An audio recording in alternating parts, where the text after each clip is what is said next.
구약성경 에스겔 14장입니다.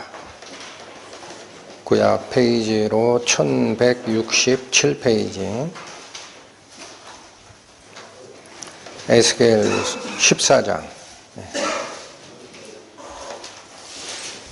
에스겔서 14장 1절부터 11절까지의 말씀입니다. 이스라엘 장로 두어 사람이 나와 내 앞에 앉으니 여호와의 말씀이 내게 임하여 가라사대 인자야, 이 사람들이 자기 우상을 마음에 들이며 죄악에 거치는 것을 자기 앞에 두었으니 그들이 내게 묻기를 내가 조기민들 용납하랴. 그런즉 너는 그들에게 말하여 이르라. 나 주 여호와가 말하노라. 이스라엘 족속 중에 무릇 그 우상을 마음에 들이며 죄악에 거치는 것을 자기 앞에 두고 선지자에게 나오는 자에게는 나 여호와가 그 우상에 많은 대로 응답하리니 이는 이스라엘 족속이 다 그 우상으로 인하여 나를 배반하였으므로 내가 그들의 마음에 먹은 대로 그들을 잡으려 함이니라. 그런즉 너는 이스라엘 족속에게 이르기를 주 여호와의 말씀에 너희는 마음을 돌이켜 우상을 떠나고 얼굴을 돌이켜 모든 가증한 것을 떠나라. 이스라엘 족속과 이스라엘 가운데 우거하는 외인 중에 무릇 나를 떠나고 자기 우상을 마음에 들이며 죄악에 거치는 것을 자기 앞에 두고 자기를 위하여 내게 묻고자 하여 선지자에게 나오는 자에게는 나 여호와가 친히 응답하여 그 사람을 대적하여 그들로 놀라움과 감개와 속담거리가 되게 하여 내 백성 가운데서 끊으리니 너희가 나를 여호와인 줄 알리라. 만일 선지자가 유혹을 받고 말을 하면 나 여호와가 그 선지자로 유혹을 받게 하였음이오니와 내가 손을 펴서 내 백성 이스라엘 가운데서 그를 멸할 것이라. 선지자의 죄악과 그에게 묻는 자의 죄악이 같은즉 각각 자기의 죄악을 담당하리니 이는 이스라엘 족속으로 다시는 미혹하여 나를 떠나지 않게 하며 다시는 모든 범죄함으로 스스로 더럽히지 않게 하여 그들로 내 백성을 삼고 나는 그들의 하나님이 되려 함이니라. 나 주 여호와의 말이니라 하셨다 하라. 기도하시겠습니다. 하나님, 오늘 저희는 하나님께 나아가는 그 길에서 두 마음을 품는 것이 하나님 앞에 얼마나 가증한 것인지를 기록된 말씀을 통하여 살피고자 합니다. 온전한 하나님의 말씀을 발견하기를 원하는 자마다 자기 마음을 성결케 하여 오직 한 마음만을 품으라 하신 그 가르침을 마음속으로 새기고 돌아가는 시간 되게 하여 주옵소서. 예수님 이름 받들어 기도 올립니다. 아멘. 에스겔서 14장 이 본문이 기록되고 있는 이 당시의 시대의 상황은 에스겔 선지자가 북이스라엘이 이방인에게 이미 포로 잡혀가고 그 시절에 에스겔이 같이 포로 중에 휩싸여 포로살이를 했던 그때에 하나님의 말씀이 에스겔에게 임합니다. 그리고 한 20년 동안 하나님의 말씀이 에스겔에게 임하였다라고 하고 그의 말년쯤 되면은 남유다도 포로 잡혀가는 시기가 됩니다. 그러니까 이 에스겔 14장의 역사적 배경은 왜 북이스라엘뿐만 아니라 남유다, 즉 하나님의 백성이라고 하는 남북 이스라엘 전체가 하나님으로부터 심판을 받고 내침을 당했느냐라는 얘기를 하시는 핵심 중의 핵심장이 이 에스겔 14장이 됩니다.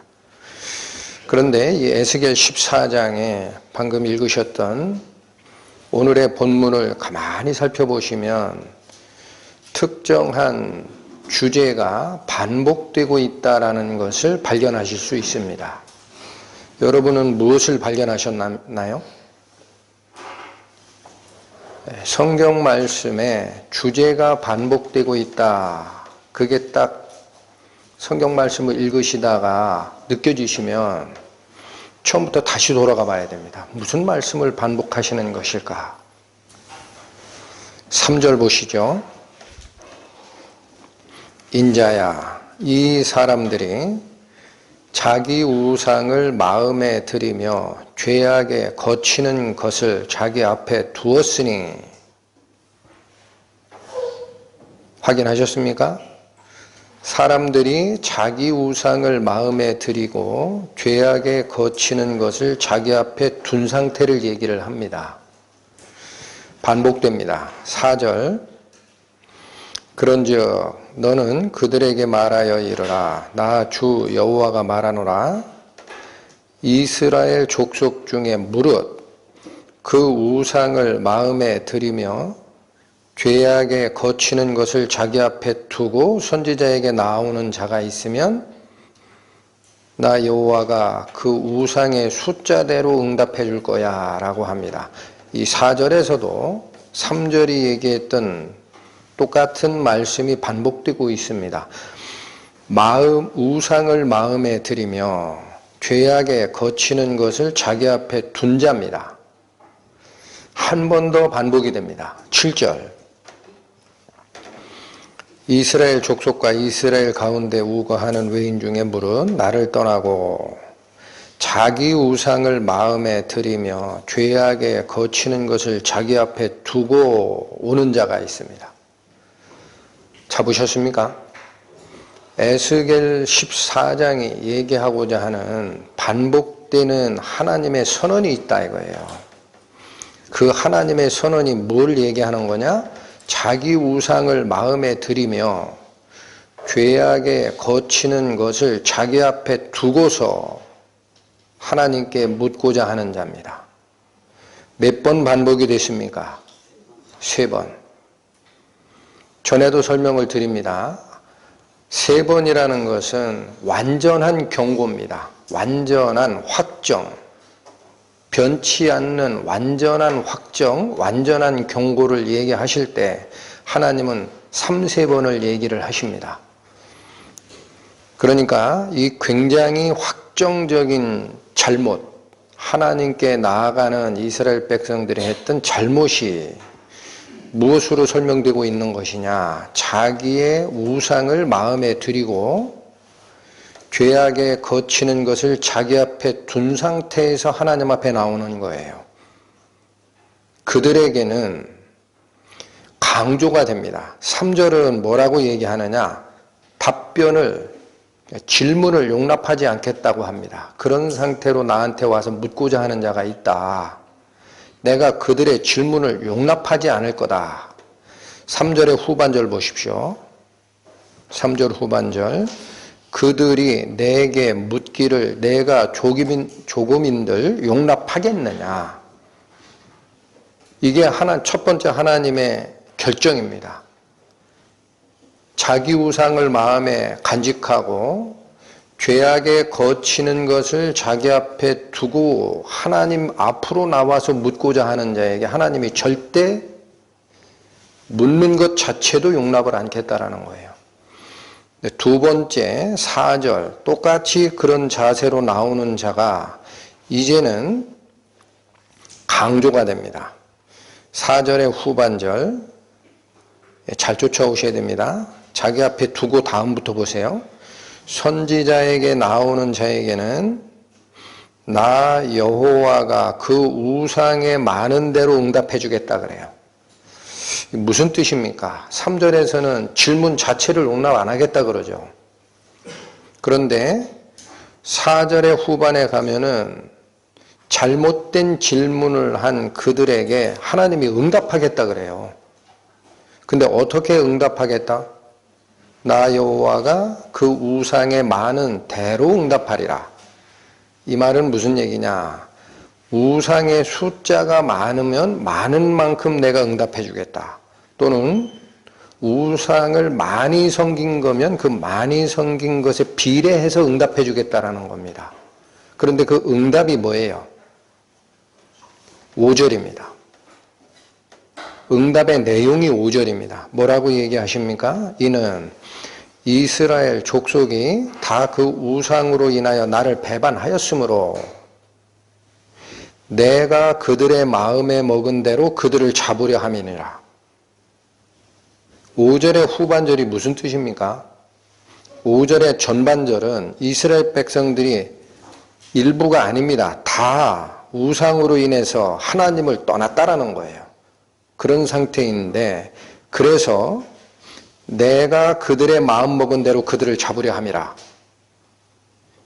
5절의 후반절 얘기는 뭐냐면 너희들이 마음속에 가지고 있는 그 상태 있잖아.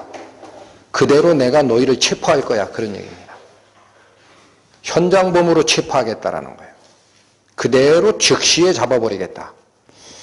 7절에 또 한 번 나왔다고 합니다. 7절의 후반절도 잘 보십시오. 자기 앞에 두고 다음부터입니다. 7절에 자기 앞에 두고 자기를 위하여 내게 묻고자 하여 선지자에게 나오는 자. 이제는 더 구체적이죠. 하나님 앞에 나오는 이유가 있는 거예요. 이들은 우상을 마음에 간직한 상태에서 하나님의 뜻을 물으러 나오는 자가 아닙니다. 누구를 위하여 묻는 자? 자기를 위해 내게 묻고자 하여 나오는 자가 있어요. 여전히 그들은 하나님께 나오는 이유가 하나님의 뜻을 살피려 나오는 게 아닙니다. 자기가 원하는 걸 묻고자 하는 거예요. 하나님께. 그들에게 나 여호와가 친히 응답하리라. 자, 4절에 응답하리라보다 더 접근돼 있습니다. 하나님이 내가 친히 아주 친절하게 해줄게. 친절하게. 근데 이 응답이 무슨 응답이냐면 4절에 우상의 많은 숫자대로 응답할 거야 라는 것의 핵심이 5절이라고 그랬어요. 너희가 나를 버리고 우상에게 돌아갔기 때문에 내가 너희 마음속에 잡혀있는 우상의 숫자 그대로 현장범으로 잡아버리겠다라는 뜻이었다. 근데 7절에 친히 응답해 주겠다라는 거예요. 근데 이 응답의 내용이 8절입니다. 그 사람을 대적하여. 여러분, 이건 응답이 아닙니다. 이해하시겠습니까? 하나님이 그렇게 묻는 자는 적으로 여기겠다라는 거예요. 내가 그를 대적하여 그들로 놀라움과 감개와 속담거리가 되게 하겠다라는 거예요. 이건 하나님의 심판입니다. 놀라움, 깜짝 놀랄 만한 하나님의 심판이 올 것이다. 감개라는 것은 무슨 뜻입니까? 우리 한자로 얘기하면 거울감, 경계할 개. 거울로서 경계를 삼겠다라는 뜻인데 원래 히브리어의 원전적 의미는 감개라는 것은 표를 주겠다라는 거예요. 표, 사인. 사인을 주겠다. 그러니까 이 사인이라는 게 뭐냐면요. 짐승이 여러 개가 있는데 특히나 방목하는 그런 목축 국가에서 울타리 밖에 내놓고 기르는 그런 방목 국가에서 내 양이야 내 양이야 내 소야 내 소야 구분하는 방법이 뭔지 아십니까? 표 찍는 겁니다. 소 엉덩이, 말 엉덩이에다 뭘 찍어요? 불도장 찍죠. 낙인이라고 합니다. 낙인, 도장. 이게 그 개념이에요. 여기서 얘기하는 게. 그러니까 가인이 아벨을 죽이고 세상에 유리하는 자가 될 때 가인이 걱정한 게 나를 만나는 자가 나를 죽이면 어떻게 합니까? 하나님. 했더니 하나님께서 뭐를 주어 죽이지 못하게 하였다? 표를 주어. 가인을 죽이는 자는 벌이 7배나 되리라 해서 보복살인 금지하는 표를 줬다 그랬죠. 그러한 표, 낙인을 찍는 겁니다. 이 표에는. 그 놀라움과 낙인을 찍어요. 돌아다니면 다 알아요. 저 사람은 하나님께 벌 받았다. 그리고 속담거리가 되게 한다. 속담거리가 된다는 건 좋은 뜻이에요, 나쁜 뜻이에요? 이게 조롱거리입니다. 앞으로 너희는 쟤들처럼 하지 마. 이게 되게 하겠다라는 것이 7절 후반절에 나 여호와가 친히 응답하리라. 그들에게 응답의 종류는 하나님의 뜻을 밝히는 게 아니고 1차적으로 뭐가 가는 거예요? 심판이 갑니다. 3번이나 강조하시면서 하나님께서 처음에는 질문을 용납하지 않겠다. 2번째는 응답은 해주겠다. 어떤 상태로? 현장범으로 너희를 그대로 체포하겠다. 너희 마음에 가진 게 뭔지를 내가 보여주기 위해. 3번째는 심판을 내리겠다라는 거야. 세상의 조롱거리와 놀람과 낙인을 찍어주겠다. 점점 강해집니다. 대상도 어떻게 됩니까? 첫 번째 3절에서는 인자야 이 사람들이 자기 우상을 마음에 들이고 죄악에 거치는 것을 자기 앞에 두었으니까 묻는 것을 허락하지 않겠다. 이때 이 사람들은 누굽니까? 누구예요? 1절 다시 보세요. 이스라엘의 장로 두어 사람이 나와 에스겔 앞에 앉아 있습니다. 이스라엘의 두목 중 몇 명이 에스겔에게 하나님 뜻을 물으러 나온 거예요. 그럴 때에 이 사람들이 그런 마음으로 나왔으니까 내가 질문 용납 못하겠다라고 시작하신 말씀이 두 번째 나오는 것은 4절이라 그랬어요. 그런즉 너는 그들에게 말하여 이르라 나 주 여호와가 말하노라. 이제는 확대가 됩니다. 확대. 백성의 장로 두어 명이 아니에요. 이스라엘 족속 중 무릇 누구든. 세 번째는 어디까지 확대가 됩니까? 이 7절이 세 번째 나오는 거죠. 이해하셨습니까? 자기 우상을 마음에 들이며 죄악에 거치는 것을 자기 앞에 두고 나오는 자인데 세 번이 거듭 반복이 되고 내용도 강해지고 대상도 넓어진다라는 거예요. 처음에는 백성의 장로 두어 사람을 대표로 세웠어요. 그런데 4절에 가니까 이스라엘 족속 중 모든 사람이 이렇게 나오면 안 돼. 7절 가니까 누구로 확대가 됩니까? 있습니다. 이스라엘 족속과 이스라엘의 가운데 우거하는 외인 중에서 이건 하나님을 쫓아가는 모든 자로 확대가 된 겁니다. 구약의 이스라엘이 의미가 없어요. 출애굽할 때도 이스라엘 백성을 구하는 게 하나님의 뜻이었으나 하나님의 애굽 신의 심판을 보고 이분만이 오직 천하를 다스리는 하나님이시구나 깨달은 자는 다 따라 나왔습니다. 그래서 온갖 잡족이 같이 왔다 그래요. 그게 다 이스라엘 민족이에요. 그러니까 세 번 반복할 때 이 대상은 누가 되는 거예요? 하나님께 물으러 나오는 자, 하나님을 섬기겠다라고 나오는 자면 이스라엘이든 외인이든 관계없다라는 거예요. 모든 자에게 나간 명령입니다.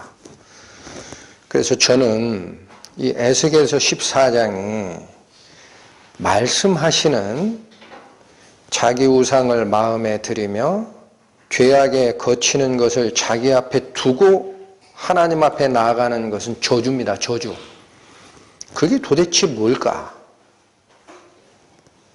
굉장히 중요한 말씀이시고 심각한 얘기입니다. 이 말씀을 공동번역 성경으로 쫓아가 봤더니 7절에 이 말씀을 뭐라고 풀었느냐? 7절에도 우리 개역한글 성경에는 자기 우상을 마음에 들이며 죄악에 거치는 것을 자기 앞에 두고서 자기를 위해 내게 묻고자 하는 자. 똑같은 문장을 쓰셨어요. 공동번역 성경으로 이 7절을 읽으시면 이렇게 되어 있습니다.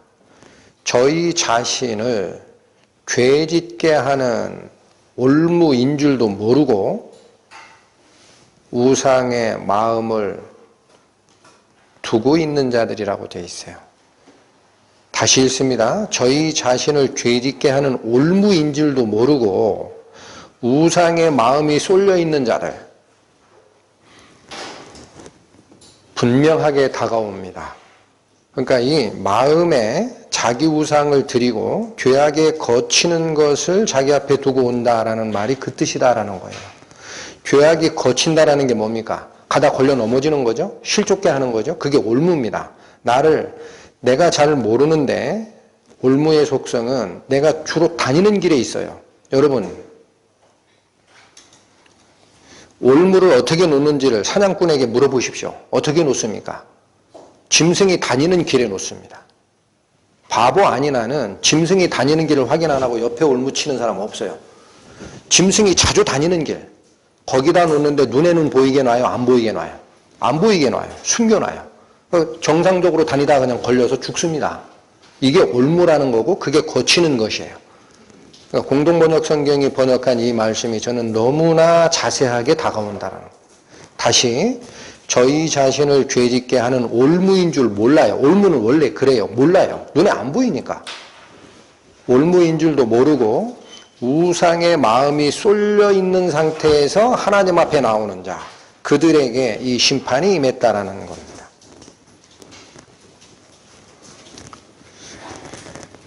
이게 무슨 얘기일까?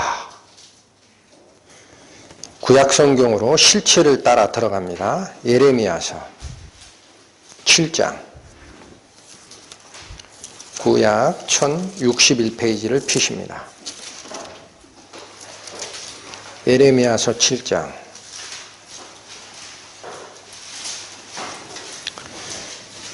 8절에서 11절 말씀.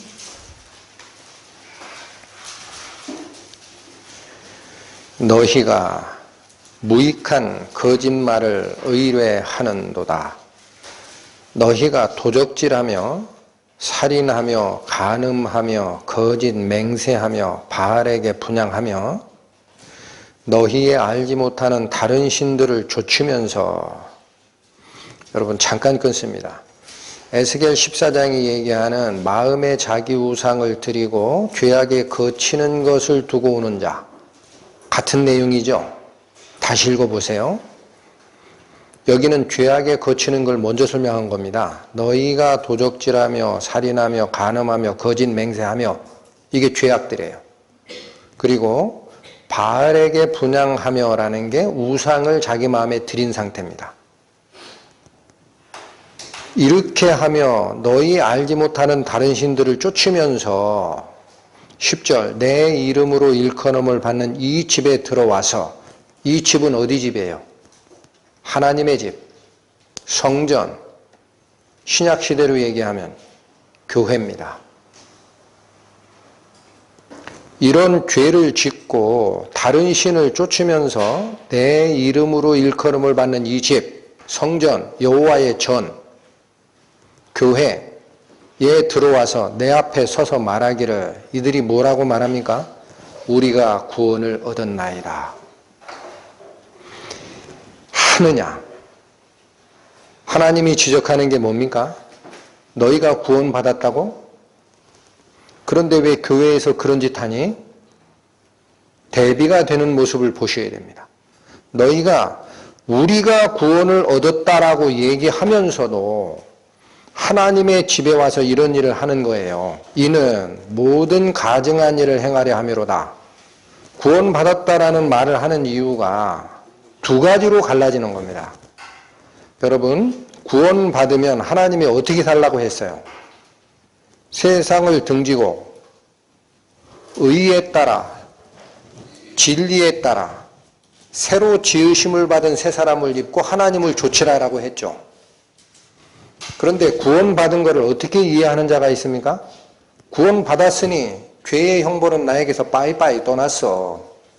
그러니 나는 이제 자유롭게 살 거야 하고 하나님을 반대로 떠납니다. 그리고 어디로 돌아다녀요? 죄 짓는 일에 돌아다니고 동의하고 교회까지 끌고 들어옵니다.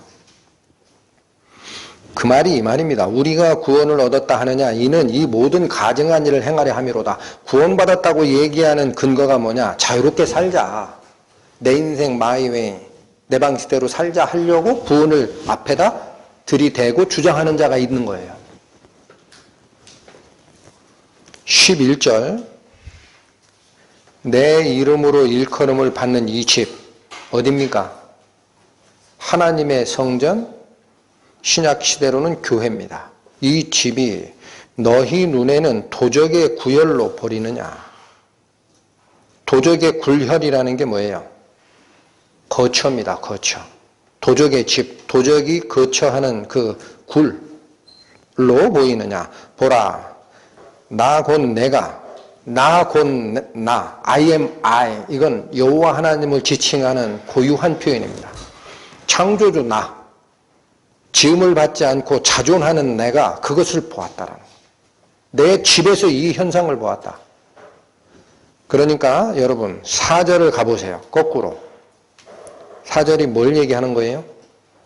너희는 이것이 여호와의 전이라, 여호와의 전이라, 여호와의 전이라 하는 거짓말을 믿지 말라. 여기가 교회요. 여기가 하나님의 성전이야. 여기가 말씀이 있어. 이들이 3번이나 강조합니다. 3번이나. 여기밖에 진리가 없어. 그 얘기입니다. 그게 거짓말이라는 거예요. 왜 거짓말이라고 하나님이 선언하셨습니까? 거기가 하나님의 선이고 거기가 교회면 어찌하여 구원받았다고 하면서 도둑질하고 살인하고 간음하고 거짓말하고 우상을 쫓느냐. 이 가증한 것들아.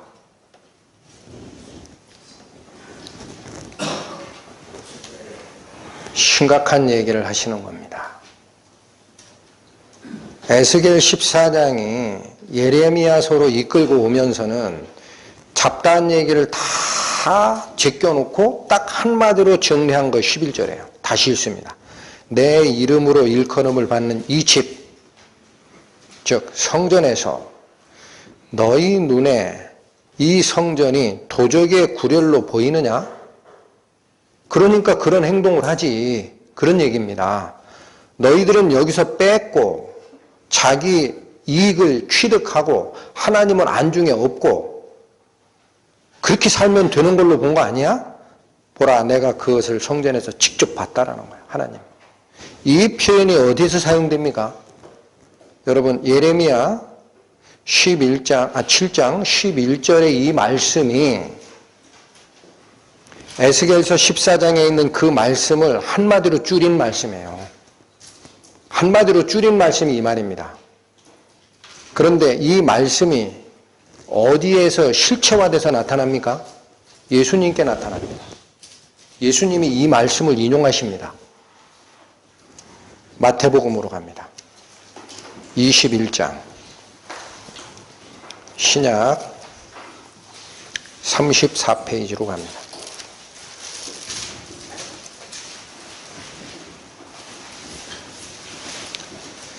마태복음 21장 12절 13절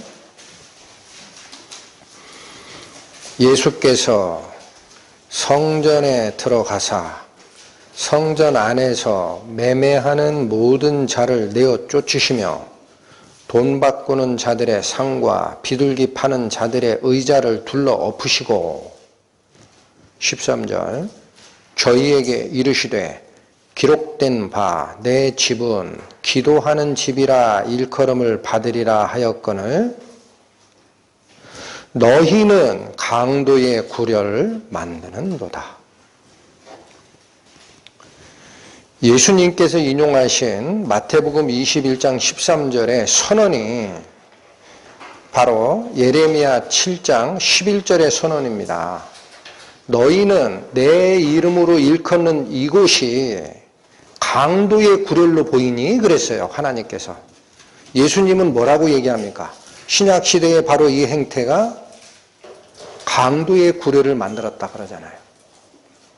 그런데 여기 보면 점점 더 간단해집니다. 내용이 복잡한 것 같지만 성경 말씀이 인도하는 길을 쫓아가면은요, 쉬워요.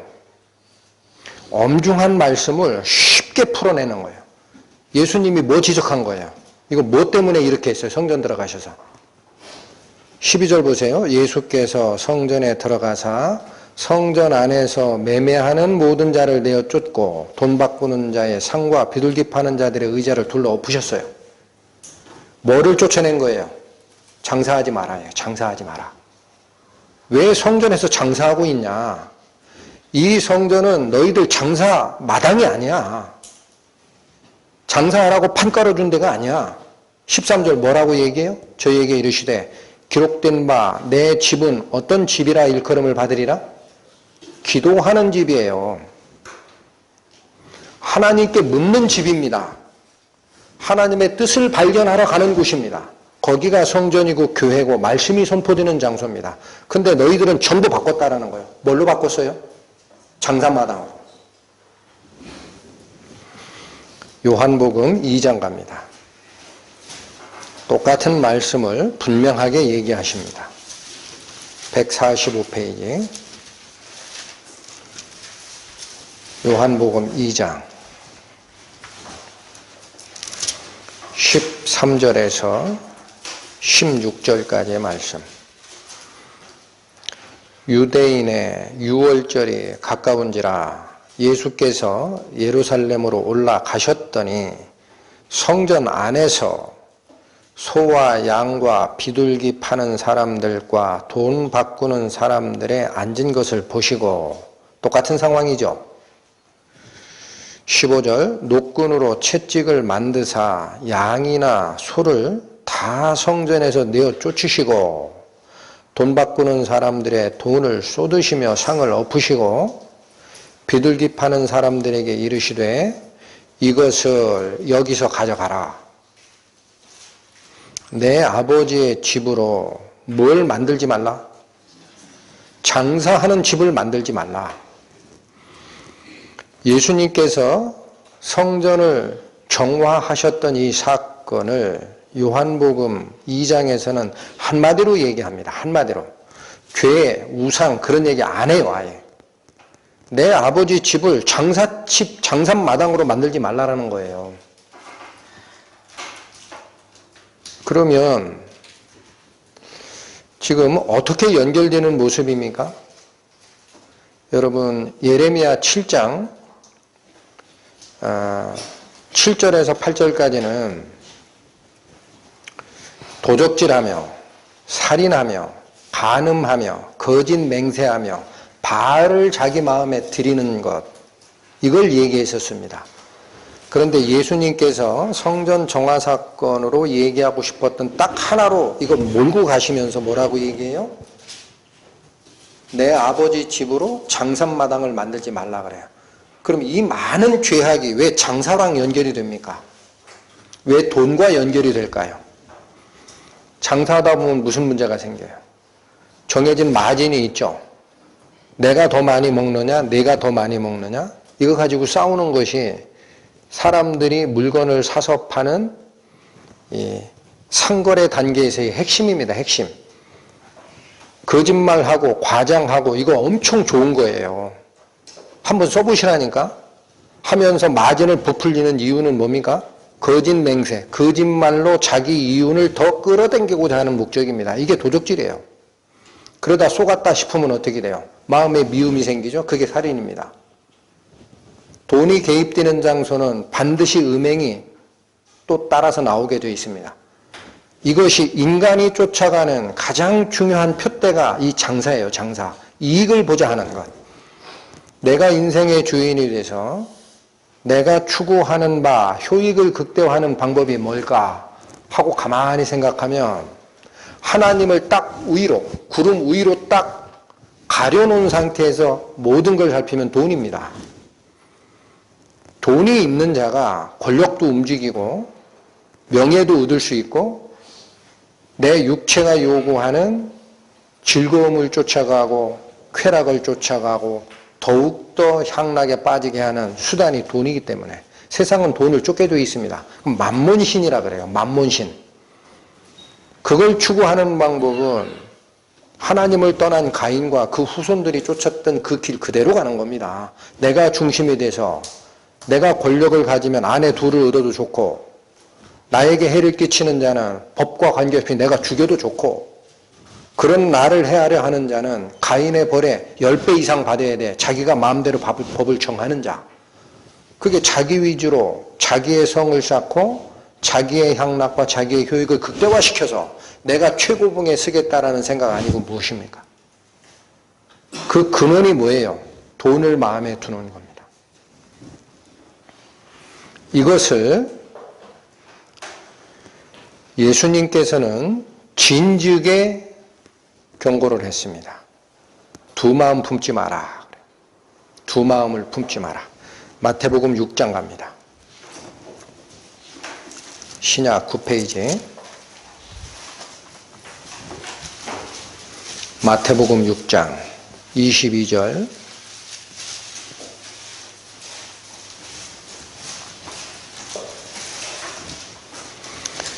25절까지 살피겠습니다. 마태복음 6장 22절.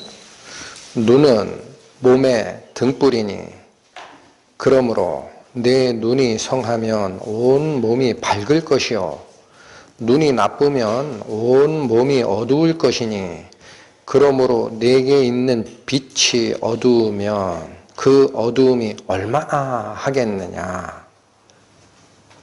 우리 속에 있는 성령의 빛, 말씀을 열어주시는 빛이 영원히 밝기가 동일한 게 아닙니다. 여러분 잘 기억하십시오. 에스겔 14장이 얘기하는 것도 그거예요. 너희가 마음속에 우상을 두고 있으면 그 우상의 숫자대로 내가 너희를 그대로 현장 체포하겠다 그러시죠. 하나님이. 하나님께서는 당신의 의로운 나라로 우리를 이끌길 원하십니다. 그러나 중요한 것은 인간만은 로봇으로 만들질 않으셨어요. 선택권을 줍니다. 분명히 경고를 합니다. 그럼에도 불구하고 하나님보다 세상으로, 의로움보다 향락으로 쏟는 그 마음이 내 속에 도와 있는 자가 있죠. 그럼 하나님은 그거를 억지로 끌어내질 않았습니다. 그 마음 상태 그대로 체포를 합니다. 그러니까 여기 이 말씀이 뭡니까? 우리 마음속에 빛이 있지만 그 빛이 어두워지면 얼마나 그 어둠이 심한 상태까지 가는지 아느냐라는 거예요. 이 경계의 말씀 뒤에 나오는 말이 무슨 말일까요? 영적인 얘기를 하는 게 아닙니다, 여러분. 다시 보세요. 이 말을 22, 23절에서 하시고 나서 꺼내시는 말씀이 돈 얘기입니다. 24절 보세요. 한 사람이 두 주인을 섬기지 못할 것이니 혹 이를 미워하며 저를 사랑하거나 혹 이를 중히 여기며 저를 경히 여김이라. 너희가 하나님과 재물을 겸하여 섬기지 못하느니라. 우리의 영적 빛이 하나님의 성령의 인도가 왜 어두워졌는지가 드러나는 핵심 구절입니다. 내 마음에 물질을 품고 나의 성공을 품고 나의 부여를 품고 하나님 앞에 나와서 하나님 제가 어떻게 가야 됩니까? 라고 묻는 자, 가증한 자입니다. 두 주인 섬기고자 하는 자입니다. 그게 어떻게 가능하냐라는 거예요. 아, 왜 그래요? 말씀하셨잖아요. 너희는 세상에 속한 자가 아니라 도리어 세상에서 나의 구원을 받은 자인 고로 세상이 너희를 미워하느니라. 그게 구별됨입니다. 세상에서 불러낸 자의 무리, 에클레시아, 어디로 붙어 밖으로, 레오, 부르다. 교회가 에클레시아예요. 불러낸 자의 무리, 세상에서부터 불러낸 자의 무리. 근데 어떻게 아직도 세상을 섬기고 마음에 하나님도 섬기고 그게 가능하니? 하려면 해봐. 너희의 영의 빛이 깜깜해진다. 기억하라. 본문으로 돌아갑니다. 에스겔 14장.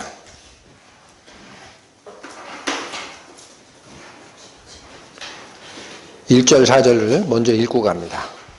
이스라엘 장로 두어 사람이 나와 내 앞에 앉으니 여호와의 말씀이 내게 임하여 가라사대 인자야 이 사람들이 자기 우상을 마음에 들이며 죄악에 거치는 것을 자기 앞에 두었으니 그들이 내게 묻기를 내가 조금인들 용납하랴.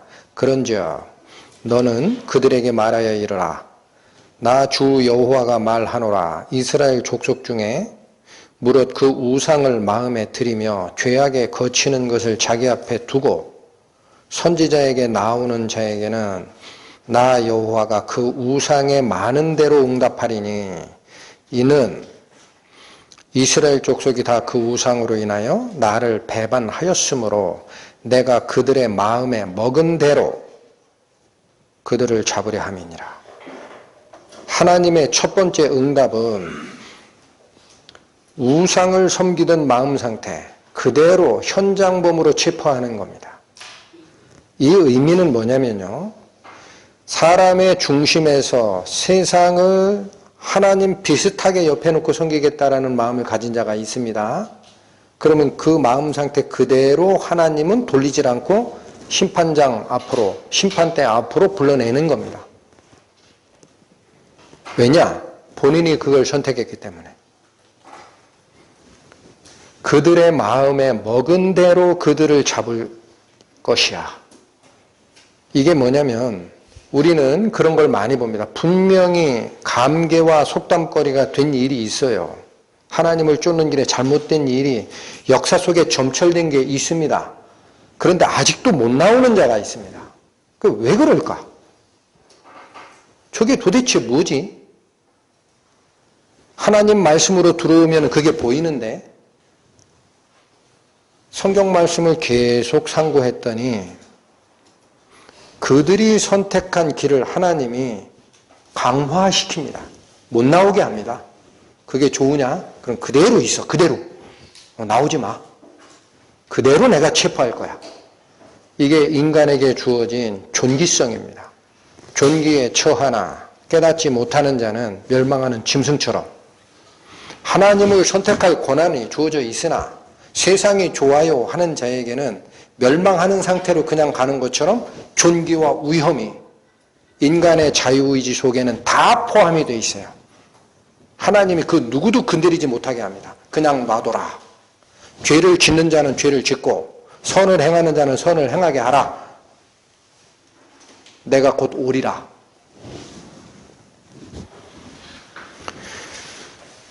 유혹이라는 게 그래서 이게 저는 사람의 판단을 넘는 걸로 보고 있습니다. 한번 자기의 마음이 어느 쪽으로 쏠리죠. 그러면 그냥 지식적 판단으로 못 나오는 영의 작용이 있어요. 여러분, 영의 작용이 있어요. 그러니까 못 나오는 거예요. 내가 그 잡신이 좋아? 그 밑에 계속 살아. 하나님의 말씀이에요. 데살로니가 후서 갑니다. 신약 335페이지. 데살로니가 후서 2장.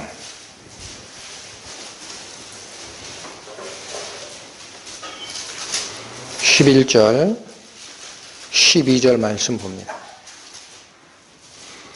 이러므로 하나님이 유혹을 저희 가운데 역사하게 하사 거짓 것을 믿게 하심은 여러분 하나님이 유혹을 일부러 보내는 건 아닙니다. 유혹이 있어요.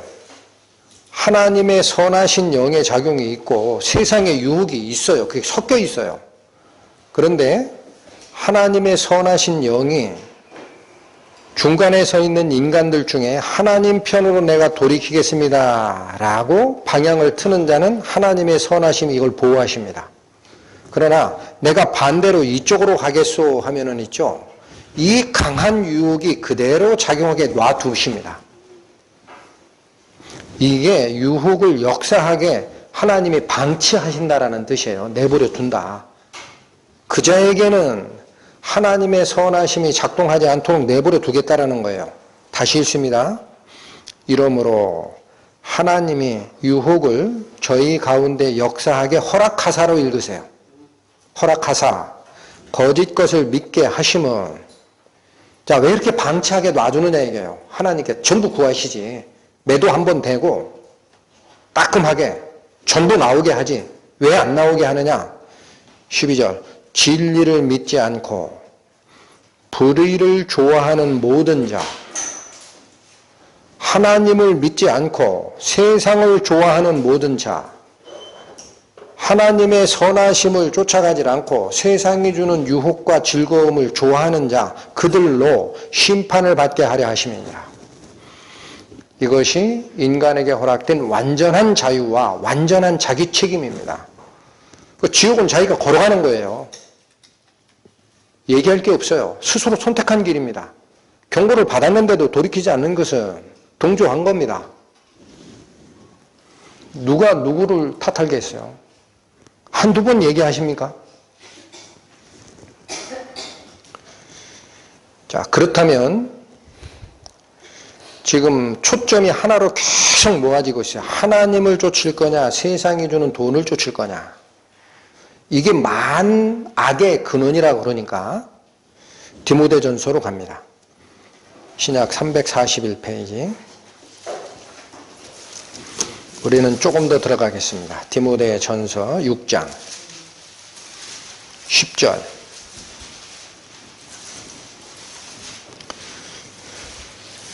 12절까지 살핍니다. 디모데전서 6장 10절. 돈을 사랑함이 일만 악의 뿌리가 되나니. 여러분 잠깐 끊습니다. 이제 답 나옵니다. 왜 구약에 에스겔서 14장이 얘기하는 마음의 우상을 드리고 죄악에 거치는 것을 앞에 두고 나에게 나오는 것을 내가 허락지 않겠다.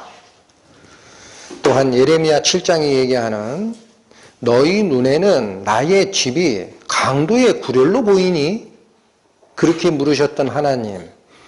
그런데 그 두 가지 말씀이 육신이 돼서 우리 가운데 거하셨던 예수님은 본보기 하나를 보여주신 게 뭡니까?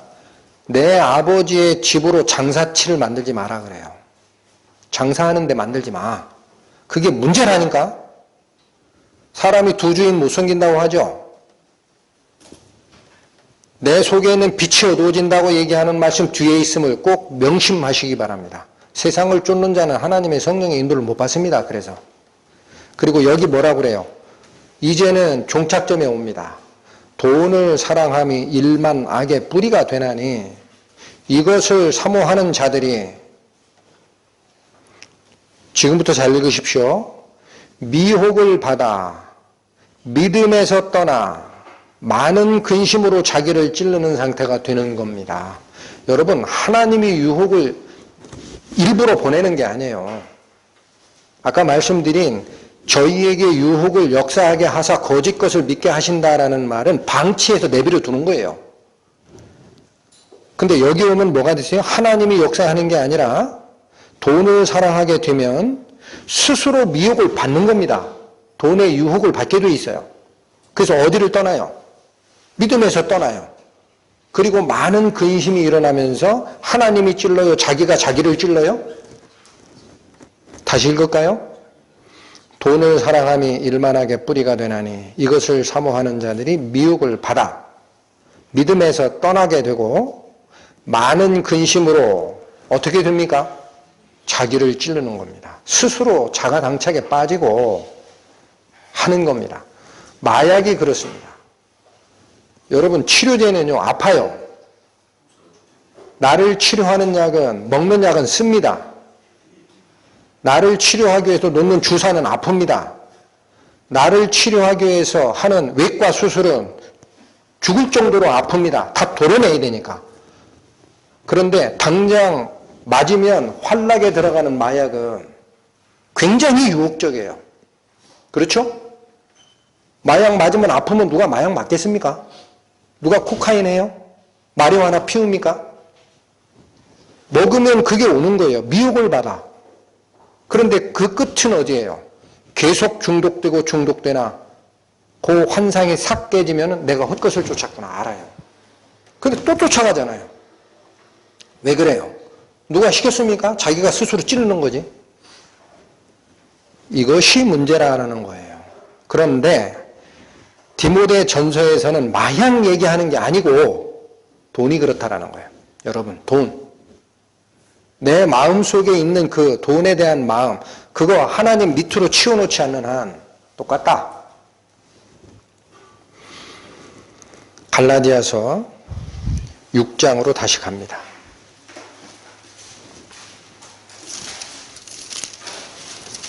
신약 309페이지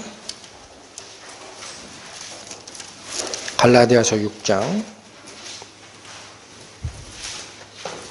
7절과 8절 말씀. 스스로 속이지 말라. 하나님은 만홀히 여김을 받지 아니하시나니 사람이 무엇으로 심든지 그대로 거두리라. 저희가 지금 살피는 이 주제는 딱 하나입니다.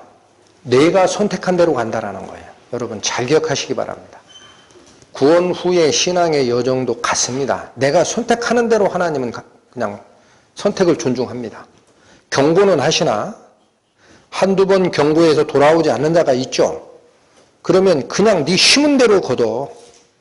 이게 하나님의 공의의 원칙이야. 잊지 말어. 절대로 이 말씀 하시는 거예요.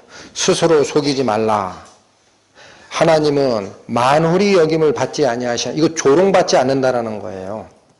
쉽게 속아 넘어가는 분이 아니라는 겁니다. 만홀히 여김을 받지 아니하시나니 사람이 무엇으로 심든지 다르게 거둬요, 그대로 거둬요. 그대로 거둬요. 이게 인간의 책임입니다.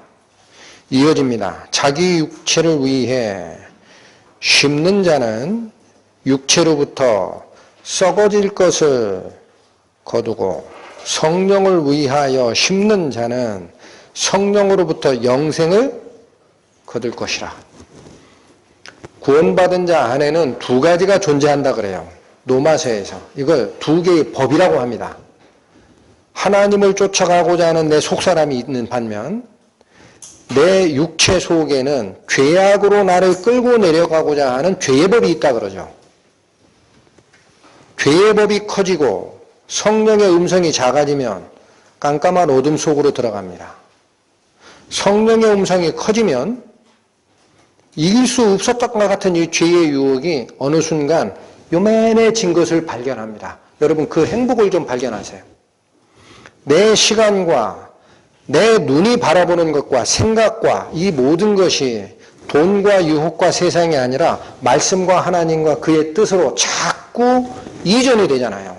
하루에 2시간 생각하는 거 3시간, 4시간, 5시간 하루에 반 이상이 그걸 위하고 자꾸 생각하면 이길 수 없었던 것 같은 죄의 유혹이 어느 순간에 요만해진 걸 봅니다.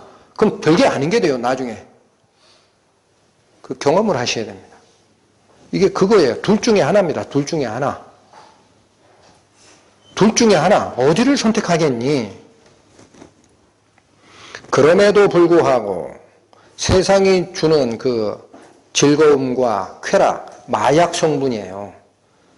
거기에 자꾸 심취된 자는 죄의 길을 계속합니다. 그러면 하나님이 어느 순간에 저자는 심판하리라라고 결정하는 때가 있습니다. 저건 놔두면 안 되겠다. 그러면 이때는 하나님께서 직접 나서시는 건 아니에요. 거짓말하는 영이 작용하게 합니다. 거짓말하는 영, 속이는 영을 가서 걔를 체포해도 좋다. 허락합니다. 사례를 봅니다. 열왕기상 22장 구약 557페이지입니다. 열왕기상 22장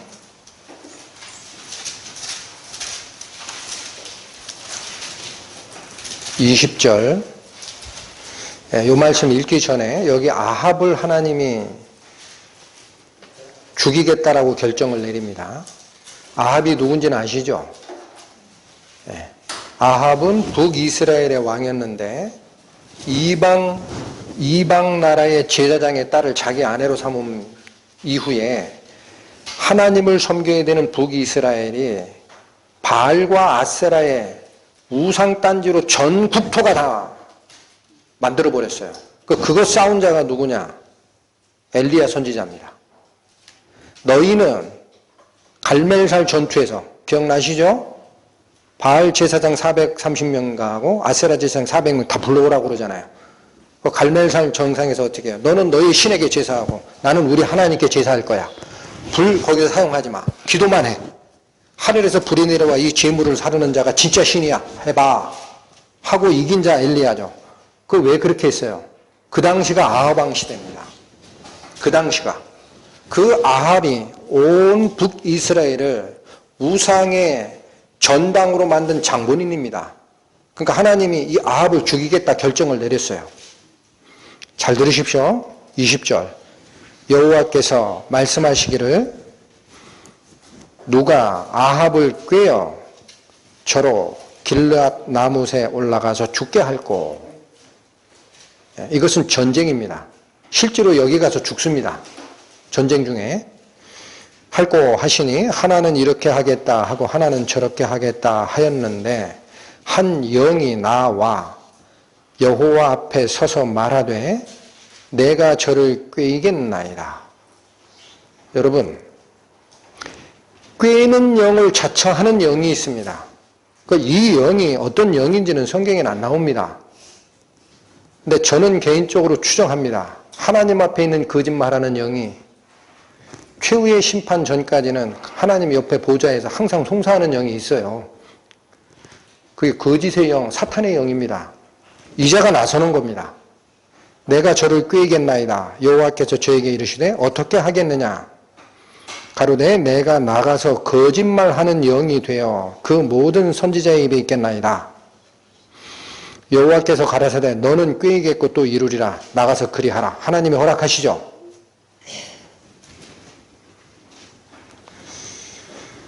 한 번, 두 번, 세 번 하나님의 경고가 일어나고 나오라 잘못됐느니라.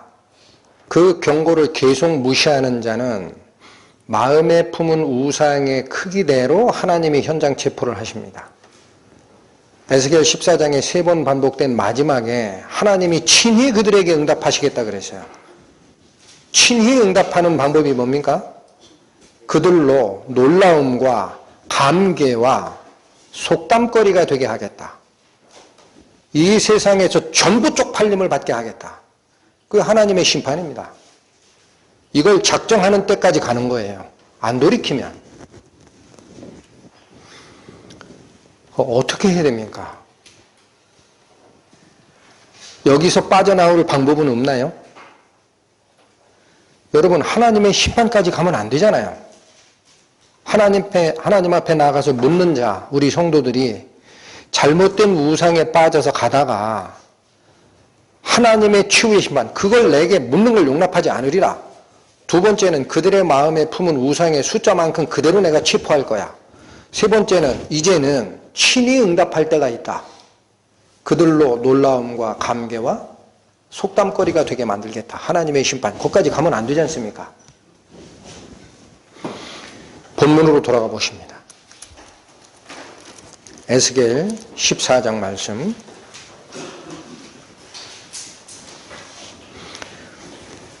여러분, 성경 말씀이 가만히 시간을 두고 구조와 반복하시는 뜻을 가만히 살피면은요, 분기점이 있습니다. 그래서 이건 하나님 말씀일 수밖에 없어요. 누가 만든 게 아닙니다.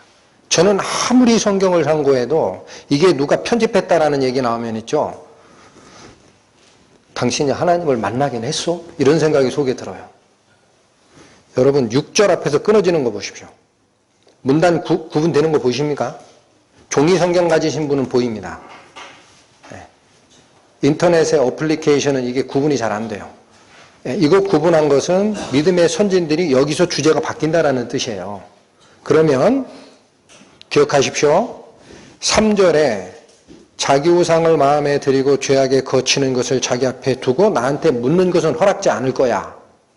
4절에 그렇게 되고 선지자에게 나오는 자는 그 우상의 마음에 품은 우상의 수요 그대로 내가 현장 체포할 거야.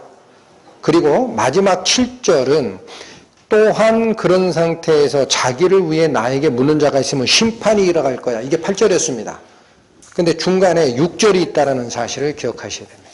거기서 주제가 바뀝니다. 마지막 심판에 가기 전에 하나님이 길을 열어주시는 거예요. 6절이 있다라는 거예요. 6절. 무슨 뜻입니까?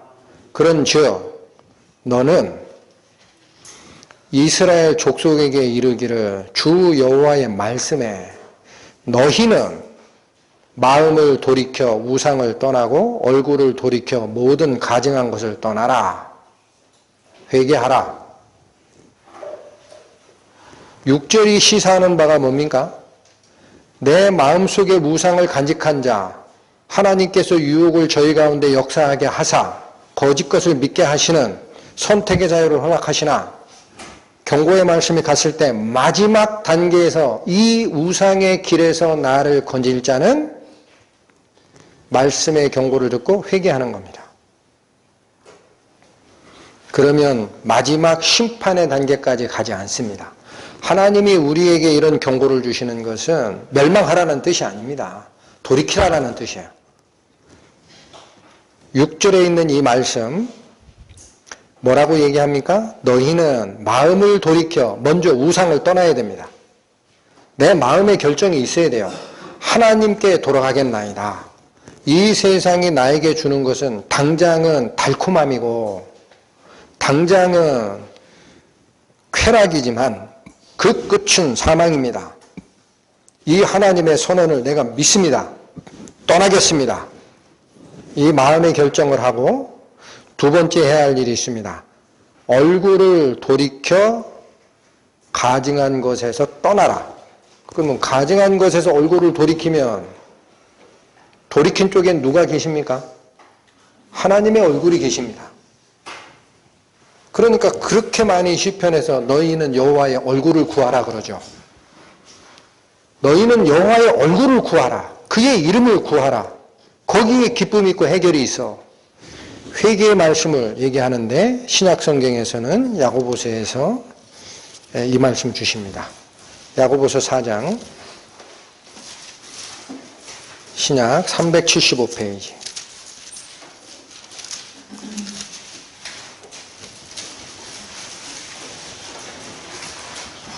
8절 말씀. 하나님을 가까이 하라.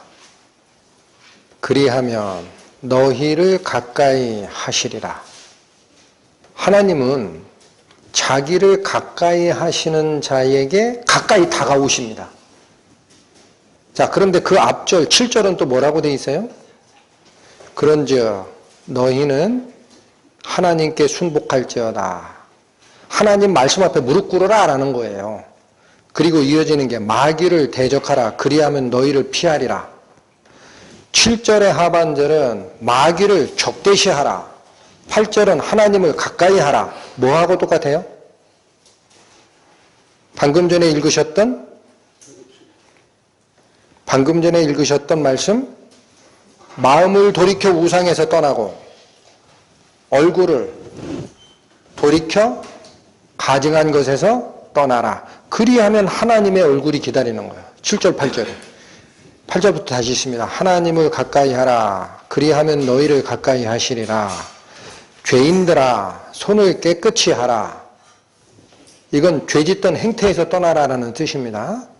이어집니다. 두 마음을 품은 자들아 마음을 성결케 하라. 8절이 얘기하는 것은 하나님을 가까이 하는 방법입니다. 어떻게 가까이 하라고 얘기를 하십니까? 어떻게? 두 마음 품지 말고 가까이 해야 돼. 두 마음을 품으면 안 돼. 여기도 그거 강조하시죠? 두 마음이 뭐예요? 에스겔 14장이 얘기하는 우상을 마음에 들이며 죄악에 거치는 것을 앞에 두고 하나님 앞에 나와서 묻는 자. 이게 두 마음 품은 자예요. 이게. 그럼 여기서 분명히 두 마음을 품지 마라라고 얘기를 하면서 7절 마귀를 대적하고 8절 하나님을 가까이 하는 쪽으로 방향을 틀어라 라는 말씀을 주시는데 굉장히 추상적이죠? 13절 14절 가보세요. 13절 14절 들으라. 너희 중에 말하기를 오늘이나 내일이나 우리가 아무 도시에 가서 거기서 1년을 유하며 장사하여 일을 벌이라 하는 자들아. 13절이 얘기하는 게 뭡니까? 장사해서 이 문점 남기게 되라고 사는 사람. 14절은 내일 일을 너희가 알지 못하는도다. 너희 생명이 무엇이뇨? 너희는 잠깐 보이다 없어지는 안개니라. 금방 지나갈 이 세상에 뿌리를 내리지 말란 얘기입니다. 왜 그거 모르고 세상이 주는 달콤함, 쾌락, 향락, 행복, 그걸 위해서 어디 도시 가가지고 1년쯤 내가 장사해서 이문 챙겨와야 되겠다라는 마음 아직도 품고 있니? 라는 거예요. 그게 무슨 마음이에요? 두 마음입니다. 하나님을 쫓는 마음과 옆에 가만히 숨겨놓고 세상의 복락을 쫓는 마음. 다시 에스겔서 본문으로 갑니다. 에스겔서 14장 6절에 우상을 떠나고 얼굴을 돌이켜 모든 가증한 것에서 떠나라 라는 이 결정이 왔음에도 불구하고 그럼에도 못 떠나는 자, 그게 7절입니다. 이스라엘 족속과 이스라엘 가운데 우고하는 외인 중에 물은 나를 떠나고 자기 우상을 마음에 들이며 죄악에 거치는 것을 자기 앞에 두고 자기를 위하여 내게 묻고자 하여 선지자에게 나오는 자에게는 나 여호와가 친히 응답하여. 얼마나 친절하게 응답하십니까? 이건 하나님이 직접 손대겠다는 뜻입니다. 이 친이라는 것은 직접, 셀프, 힘셀프, 그가 스스로 직접 8절 그 사람을 대적하여 그들로 놀라움과 감개와 속담거리가 되게 하여 내 백성 가운데서 끊으리니 너희가 나를 여호와인 줄 알리라. 중요한 말씀이 여기선 그들에 대한 얘기는 끝나요. 7절에서 마음의 우상을 품고 죄악에 거치는 것을 내 앞에 두고 하나님께 오는 자의 결말이 8절에서 끝납니다. 그런데 하나 더 경계하는 말씀이 있습니다. 9절과 10절입니다. 다시 읽습니다. 9절 만일 선지자가 유혹을 받고 말을 하면 나 여호와가 그 선지자로 유혹을 받게 하였음이거니와 내가 손을 펴서 내 백성 이스라엘 가운데서 그를 멸할 것이라. 이번에는 말씀의 초점이 어디로 가고 있습니까? 마음의 우상을 품고 살고 있는 이스라엘 백성이 아닙니다. 그들이 물었을 때에 답변을 줘야 될, 하나님의 말씀으로 답변을 줘야 될 선지자가 잘못 대답하면 그게 9절이에요. 이제는 말씀의 분별로 돌아간 겁니다. 말씀의 분별이 잘못된다라는 거죠. 그렇게 되면 10절 선지자의 죄악과 그에게 묻는 자의 죄악이 같은지어 각각 자기의 죄악을 담당하리니. 선지자가 뭐라고 대답해야 됩니까? 그런 일이 있으면 선지자가 뭐라고 대답해야 될까요? 하나님의 말씀을 설명을 해야 됩니다. 하나님의 말씀은 그게 아니었는데 우리가 잘못 갔다. 그렇게 설명해야 마땅합니다. 그런데 그렇지 않게 설명하는 사람들이 많아요. 사도 바울의 3차 전도여행의 마지막에도 이게 나옵니다. 사도행전 갑니다. 신약 224페이지. 사도행전 20장.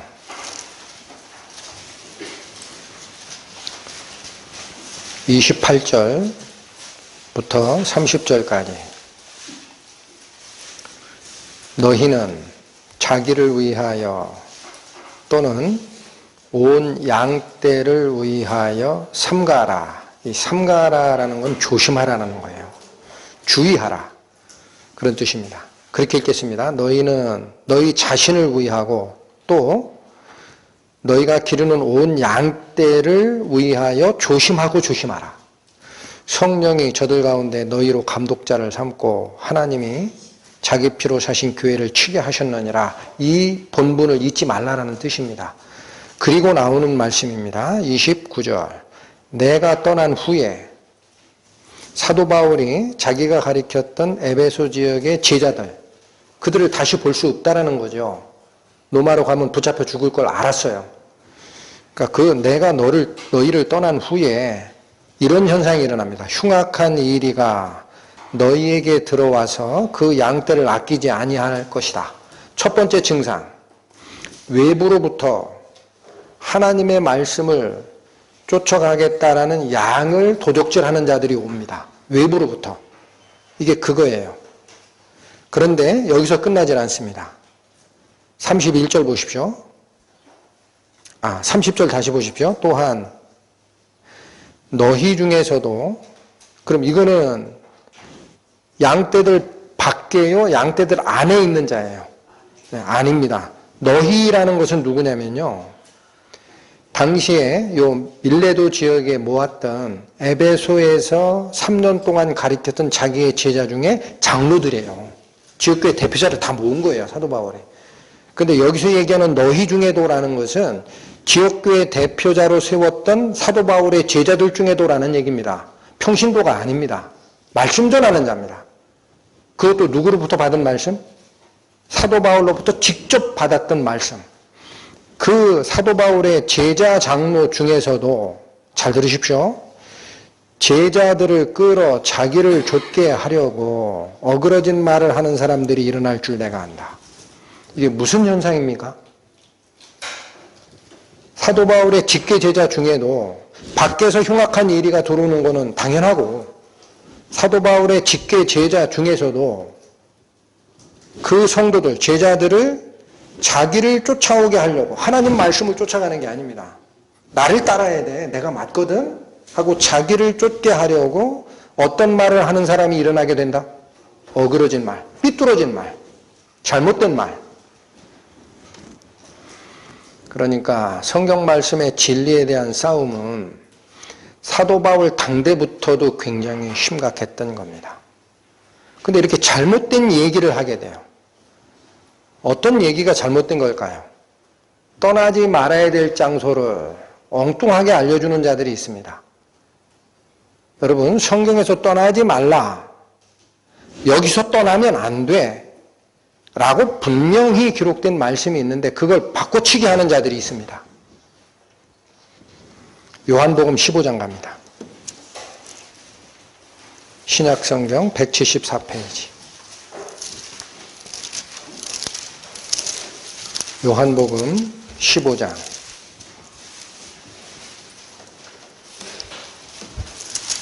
5절에서 7절까지. 나는 포도나무요. 여기 나가 누굽니까? 예수님입니다. 네, 이거 맞죠? 여러분 이거 잘 기억해야 돼요. 여기 지시대명사가, 인칭대명사 나가 누구예요? 예수님 맞죠? 네. 확정하시고 가셔야 돼요. 나는 포도나무요, 너희는 가지니. 해석할 필요가 있는 문장입니까? 아닙니까? 포도나무가 누구라 그래요? 예수님. 너희가 누구예요? 예수님을 쫓아가는 성도들. 그게 가지예요. 바꾸면 안 됩니다. 나는 포도나무요, 너희가 가지라 그래요. 저가 내 안에 내가 저 안에 있으면 이 사람은 과실을 많이 맺는다. 나를 떠나서는 너희가 아무것도 할 수 없음이라. 여러분, 너희라는 것을 이걸 계속 바꿔치기 하는 자들이 있기 때문에 합니다. 너희라는 걸 교회로 바꾸세요. 바꾸십시오. 복수니까. 그러면 이런 얘기가 됩니다. 나는 포도나무요, 나를 쫓아가는 지역교회 너희는 가지다라는 거예요. 그러시면서 뭐라 그래요? 저가 내 안에 내가 저 안에 있으면 이 사람은 많은 실과를 맺나니 나를 떠나서는 너희가 아무것도 할 수 없어. 교회라도 하나님의 말씀, 그리스도를 떠나서는 무엇도 할 수 없어, 불가능이야 라는 얘기예요. 6절, 사람이 내 안에 거하지 아니하면 가지처럼 밖에 버리고 말라지나니 사람들이 이것을 모아다가 불에 던져 사르느니라. 쓸모없이 밖에다가 땔감밖에 안 된다라는 거예요. 7절, 너희가 내 안에 거하고 내 말이 너희 안에 거하면 무엇이든 원하는 대로 구하라. 그리하면 얻으리라. 여러분, 6절이 얘기하는 사람이 내 안에 거하지 아니하면 가지처럼 잘려서 밖에 버리고 말라진다 그랬죠. 근데 예수님 안에 거하는 게 뭔지를 잘 모르니까 7절은 더 구체적으로 들어간 겁니다. 너희가 내 안에 거하고, 이제는 내가 너희 안에라는 말 대신에 뭐라고 바뀌었어요? 내 말이 너희 안에 거하면. 그리스도의 말씀이 우리 안에 keep in mind 돼 있으면은요, 어느 게 거짓말이고 어느 게 어그러진 말이고 어느 게 진짜고 드러납니다. 근데 여기를 어떻게 바꿔요? 포도나무가 교회라고 바꿔요. 그렇죠. 6절 나는 포도나무요 교회는 가지니, 이걸 어떻게 바꿔요? 교회가 포도나무라고 바꿉니다. 이게 어그러진 말입니다. 왜 그렇게 바꿀까요? 잘못된 교회의 현상을 보고 성경 말씀으로 권면하고 고치고 회개하고 바꿔야 돼 라는 얘기를 하면은 그 자들을 무마하는 방법은 뭐예요? 우리 믿음의 선진을 따라야 돼. 우리가 맡겨가는 거야. 아닙니다 라고 하면은 딴 데로 나가겠죠. 이 교회에서 끊어진 자는 포도나무 가지에서 떨어진 거다라고 가리킵니다. 교회에서 떨어진 자입니까? 예수님한테도 떨어진 자입니까? 여러분, 포도나무가 누구예요? 예수님. 그리고 우리가 그 안에 거하는 것은 예수님의 말씀이 우리 안에 거하는 거죠. 그걸 맞바꿔치기 하면은 교회가 포도나무라고 가리켜요. 교회에서 떨어지면 안 된다라고 가리켜요. 왜 그럴까요? 사도 바울이 얘기한 것처럼 내가 떠난 후에 밖에 이리들이 와서 양떼를 해칠 것이고 너희 안에서도 어그러진 말, 삐뚤어진 말로 내 자신을 쫓게 하려는 자들이 일어난다. 앞으로. 말씀을 쫓는 게 아니라 뭐를 쫓으려고 하면 이렇게 맞바꿔치기 하면 됩니까? 잘못된 교회가 우리 교회 떠나면 안 돼라고 얘기하려고 이 말을 쓰는 거예요. 그게 말씀을 왜곡하는 자, 에스겔서 14장 9절부터 얘기하는 선지자가 미혹을 받아 그들에게 잘못된 말을 하는 경우면 그 미혹된 선지자에게 묻는 자의 죄와 그걸 답하는 선지자의 죄가 같다 그래요. 여러분, 이 가지가 분명히 교회가 맞습니까? 포도나무는 예수님 맞는데 여기 너희라는 것이 교회예요? 개인 말고 교회로도 갈 수 있어요? 계시록 가보세요. 요한계시록 2장.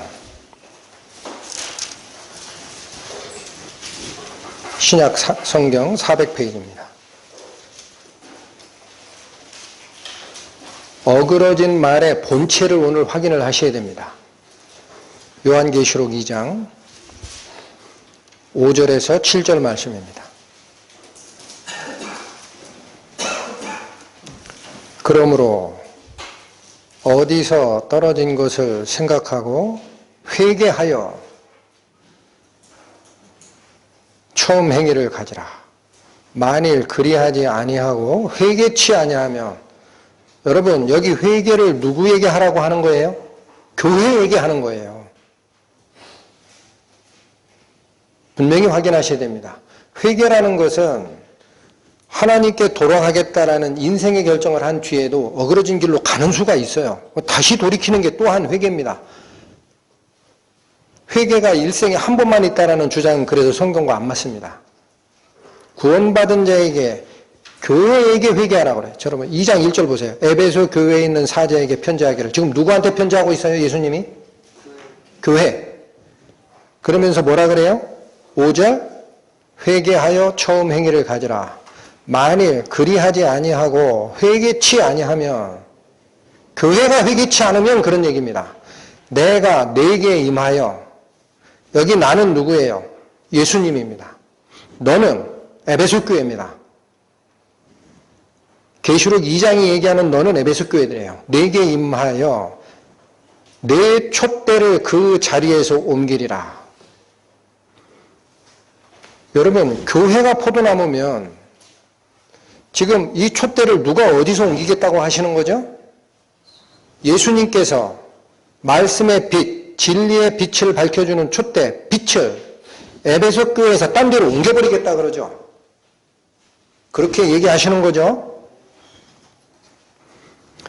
내 촛대를 그 자리에서 옮기리라. 오직 내게 이것이 있으니 내가 니골라당의 행위를 미워하는도다. 나도 이것을 미워하노라. 이건 칭찬거리입니다. 그 다시 반복합니다. 5절을 반복한 게 7절입니다. 귀 있는 자는 잘 들으십시오. 성령이 누구에게 하는 말씀을 들으라. 여러분, 그러면 계시록 2장이 얘기하는 바는 하나님의 말씀, 성령의 인도함에서 떠난 교회에 촛대를 옮기는 주체가 누구라는 거예요? 성령이시고 예수님이에요. 하라. 회개하지 아니하면 촛대 옮겨버릴 거야. 누가 누구에게 얘기하는 경고? 성령이 교회에게 하는 경고예요. 어디 1.1획 틀립니까? 그런데 왜 요한복음 15장에 있는 포도나무의 비유를 교회가 포도나무라고 어거지 쓰고 우깁니까? 어그러진 말입니다. 포도나무는 예수님입니다. 거기에 붙어있는 자가 잔가지면 개인이고 조금 굵은 가지면 교회라고 치자 이거죠. 누가 됐든 그리스도의 말씀 안에 거하지 아니하는 가지는 하나님이 치시는 거예요. 하나님이 치십니다. 거짓 선지자가 미혹을 받아 답변하는 것도 죄지만 그 거짓 선지자에 가서 묻는 자의 죄가 같다 그러죠.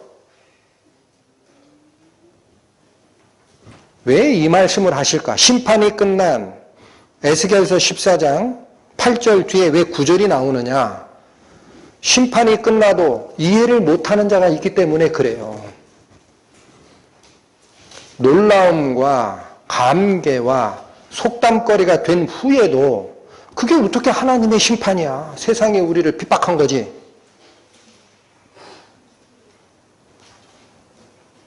여기서 떠나면 죽는 거야. 그렇게 얘기하고 싶어서. 디모데전서로 갑니다. 신약 341페이지. 디모데전서 6장.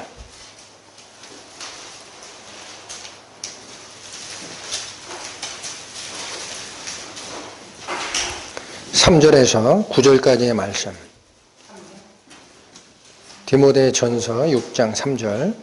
누구든지 다른 교훈을 하며 바른 말, 곧 우리 주 예수 그리스도의 말씀과 경건에 관한 교훈에 창념치 아니하면, 자, 3절이 경고하는 자가 누굽니까?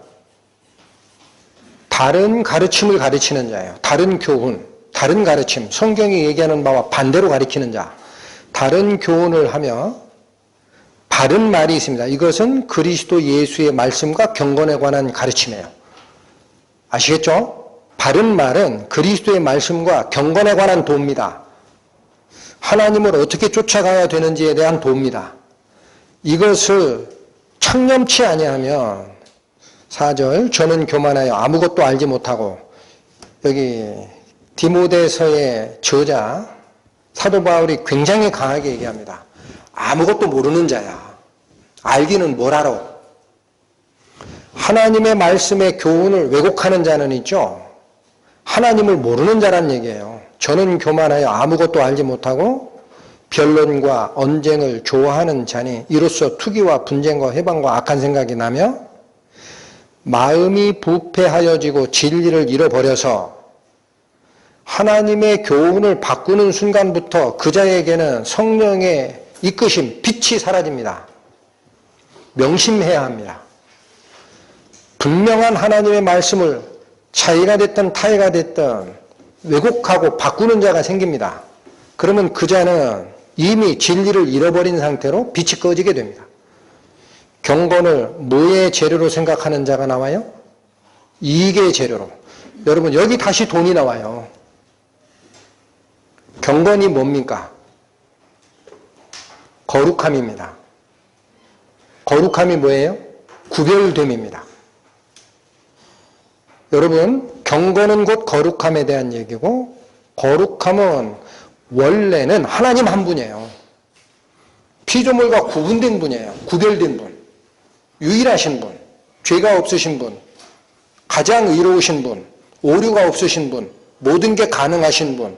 은혜가 충만하신 분. 영원히 사시는 분. 그분은 피조물과 구분된 분입니다. 그분이 하나님이에요. 그게 경건이고 거룩입니다. 그런데 우리가 그 하나님을 쫓아가는 것을 경건에 관한 도라고 하는 거예요. 구별됨에 대한 도. 근데 세상에 속해서 같이 장사치를 만들면 구별된 겁니까? 혼합 짬뽕밥을 만든 거예요? 그런데 여기 뭐라고 그래요? 경건을 이익의 재료로 생각하는 자들이 나온다라는 거예요. 이윤 창출하려고 하나님을 쫓아가는 신앙에 장사치를 만드는 자들이 생깁니다. 어느 교회가 됐든 마찬가지입니다. 어느 교회가 됐든 마찬가지입니다. 하나님을 쫓아가는 거룩함의 도에 이익을 재료로 해서 이익을 재료로 생각하는 자들이 나타나서 다툼이 일어난다라는 거예요. 그런데 6절 그러나 이런 자들이 있지만 그런 얘기입니다. 지족하는 마음이 있으면 이건 뭐예요?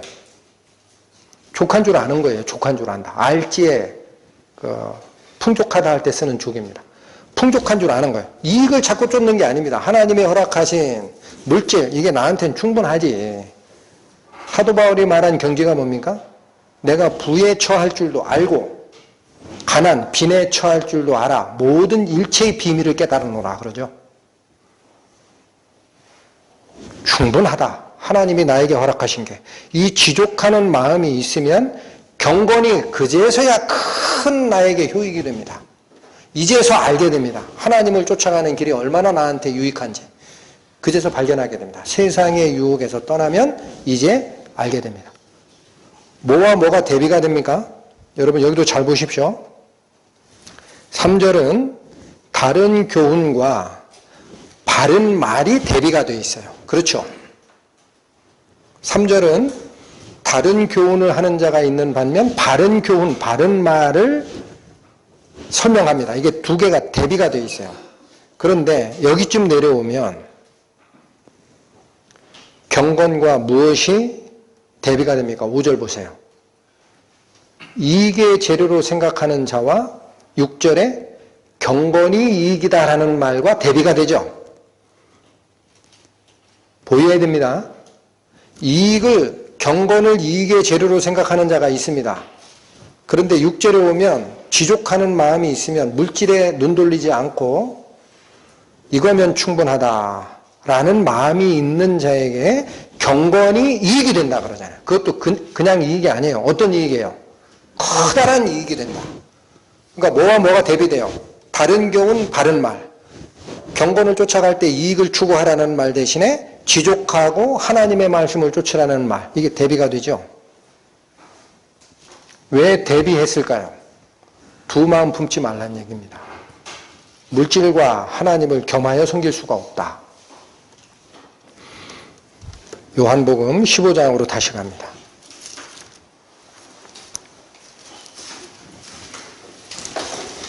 신약 174페이지입니다.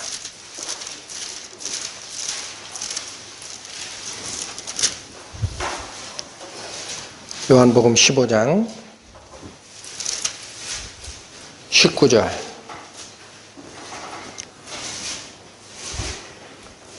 너희가 세상에 속하였으면 세상이 자기의 것을 사랑할 터이나 너희는 세상에 속한 자가 아니요 도리어 세상에서 나의 택함을 입은 자인고로 세상이 너희를 미워하느니라. 이게 경건의 핵심입니다. 이게 구별됨의 핵심입니다. 이게 거룩함의 본질입니다. 하나님이 피조물과 구분되는 유일하신 거룩함이었듯이 우리는 세상에 물들어 살던 자였는데 세상에서 떠나서 하나님께 접붙임을 받은 자입니다. 그러니까 우리는 경건의 기본적인 구도가 세상이 얘기하는 곳에서 떠나야 되는 거예요. 세상이 주는 유혹과 즐거움과 가치를 추구하는 물질에 내 마음을 두는 자는 경건의 도에 대해서는 모르는 자입니다. 그러니까 예수님이 그렇게 난리를 피신 거예요. 성전에 들어가서 돈 바꾸는 자와 비둘기 파는 자를 채찍을 만들어서 전부 상을 뒤집어 엎고 돈깨를 뒤집어 엎고 짐승 다 쫓아내고 뭐라고 딱 얘기하셨어요? 내 아버지의 집으로 장사하는 집을 만들지 말라. 다른 말씀 하셨습니까?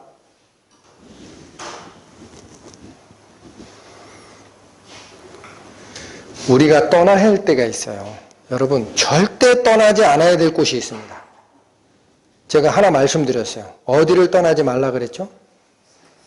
그리스도를 떠나지 말라. 내가 포도나무니 나를 떠나지 말라. 그렇게 간절히 부탁하셨어요. 가지가 포도나무에 붙어있지 않으면 잘려진다. 말라서 버려서 불에 태우는 것밖에 더 있니? 절대 나를 떠나면 안 돼 라고 얘기했습니다. 네, 성경이 얘기하는 바가 있습니다. 떠나라 라는 곳이 있습니다. 떠나라. 로마서 16장 갑니다. 신약 262페이지.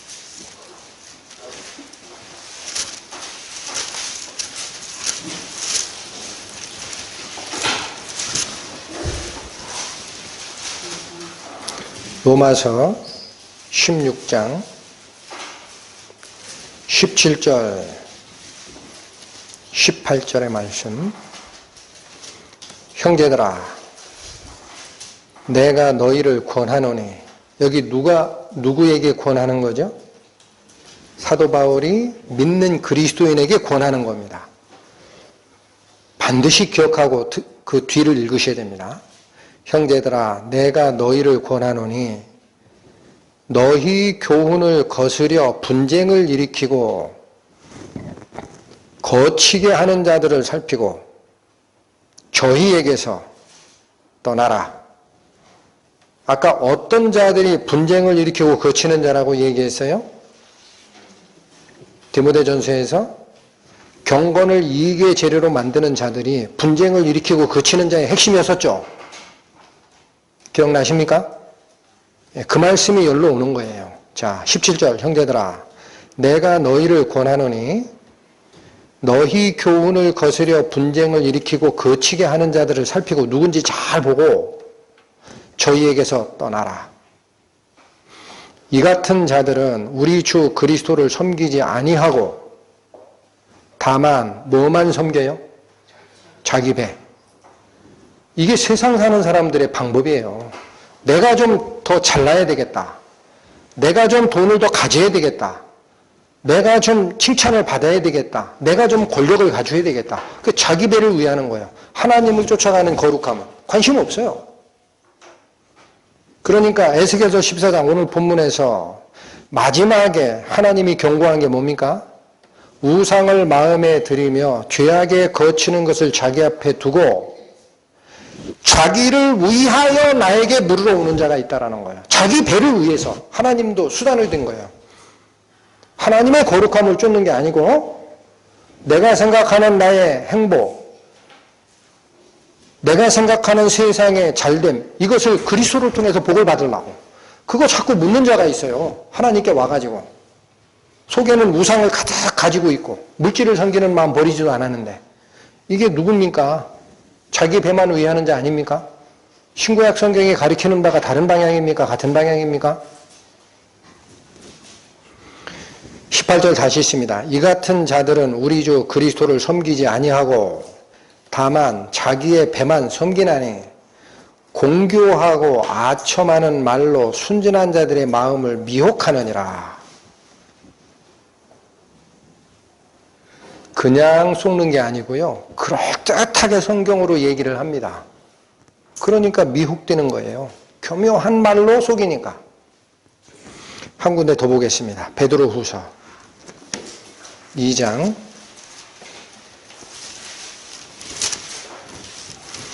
385페이지. 베드로후서 2장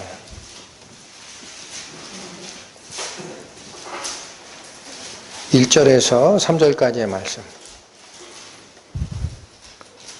그러나 민간에 또한 거짓 선지자들이 일어났었나니. 자, 여기까지는 여기 잘 구분하셔야 됩니다. 교회 밖에서도 거짓 선지자들이 있었던 거예요. 근데 지금부터 얘기하는 건 교회 밖이 아닙니다. 안으로 들어와요. 이와 같이 이것처럼 교회 밖에서 거짓 선지자들이 존재했던 것처럼 너희 중에도 거짓 선생들이 있으리라. 어디에 있는 거짓 선생입니까? 교회 안에 들어와 있는 거짓 선생이 있어요. 근데 뭐라고 얘기합니까? 저희는 멸망케 할 이단을 가만히 끌어들여 자기들을 사신 주를 부인하고 임박한 멸망을 스스로 취하는 자들이라. 그리스도를 부인하고 그리스도를 떠나고 심판을 스스로 자취하는 자가 있다라는 거예요. 심판을 자취하는 자. 2절 여럿이 저희 호색하는 것을 조치리니 이로 인하여 진리의 도가 회방을 받을 것이요. 여러분 여기 호색하는 것이라는 것은요 음행을 쫓아가는 거예요. 근데 성경적으로 영적으로는 이게 뭐하고 똑같은 겁니까? 하나님 이외에 다른 신을 쫓는 것이 영적 음행입니다. 3절 저희가 탐심을 인하여 자 여기 거짓 선생의 정체가 드러납니다. 예수님을 부인하고 심판을 자취하는 자들이 있는데 3절 저희가 탐심을 인하여 지은 말을 가지고 말을 만들어내요. 떠나지 말아야 될 곳과 떠나야 될 곳을 바꿔버립니다. 교회를 떠나지 말라라고 얘기를 하고 바꿔버려요. 근데 여기 뭐예요? 그 지은 말이죠. 탐심을 인하여 지은 말을 가지고 너희로 이를 삼았다라고 그래요. 여기 너희는 성도들입니다. 이를 삼았다라는 건 뭐예요? 이익의 재료로 삼았다라는 거예요. 성도 수가 많으면 헌금 많이 들어온다. 야, 헌금만 가져서 뭐 하겠느냐? 교회에서 사업 좀 하자. 성도 섬기는 일이니까 재산 팔아서 뭐 좀 바치게 하자. 성도 수가 곧 이익의 재료입니다. 여기 지은 말을 가지고 너희로 이를 삼으니라는 이 구절을 킹제임스 성경은 너희를 상품 취급하니라고 번역했습니다. 그런데 세번역 성경은 더 쉽게 해놨어요. 그럴듯한 말로 지은 말이라는 것을 그렇게 얘기합니다. 그럴듯한 말로 여러분의 호주머니를 털어갈 것이요. 그냥은 돈을 안 냅니다. 공교한 말, 지은 말, 미혹적인 말 가지고 성경의 말씀을 살짝 바꿔서 교회를 섬기는 것이 하나님을 섬기는 것이고 교회를 떠나는 것은 그리스도를 떠나는 거야. 이 말 한마디를 딱 접목시키는 순간 교회가 잘못된 관행이 있어도 얘기를 못하게 되고 못 떠나게 돼 있어요. 그렇게 하여 너희로 이를 삼으니 저희의 심판은 예적부터 지체하지 아니하며 저희 멸망은 자지 아니하느니라. 이 말씀이 뭐하고 똑같습니까? 본문 다시 가보시고 끝냅니다. 에스겔 14장 보세요.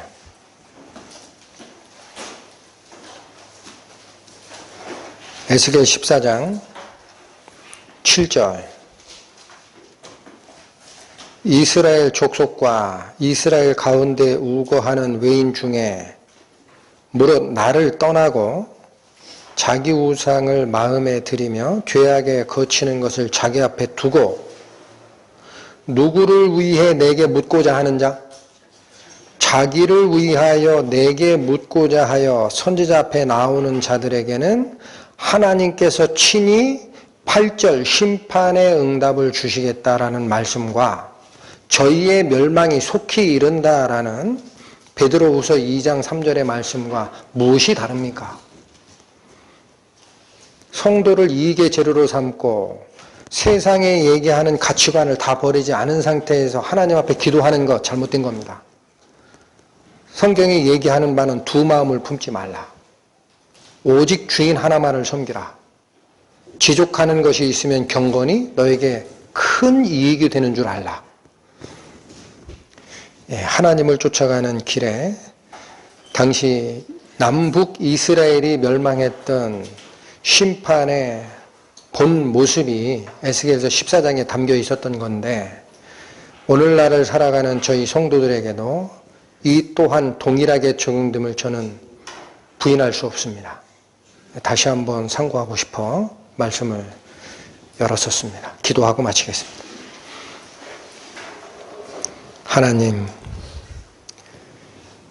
하나님을 모르던 시절에도 저희 속에 있는 육체의 소욕을 따라 세상으로 돌아갔던 저희들입니다. 그러나 하나님께로 생명 얻는 회개를 한 이후에도 사도 바울이 경계하였듯이 우리 속에 있는 죄를 쫓아가는 죄의 속성을 컨트롤하지 아니하면 다시 세상에 물든 그 행태가 나옴을 보고 교훈을 받게 됩니다. 오늘 에스겔서 14장이 얘기했던 자기를 위해 죄악에 거치는 올무가 되는 걸 모르고 우상을 품고 하나님 앞에 나오는 자가 우리 안에는 없게 하여 주시고 온전히 하나님의 말씀만이 저희의 빛이 되시고 저희의 길이 되어 주옵소서. 예수님 이름 받들어 기도 올립니다. 아멘.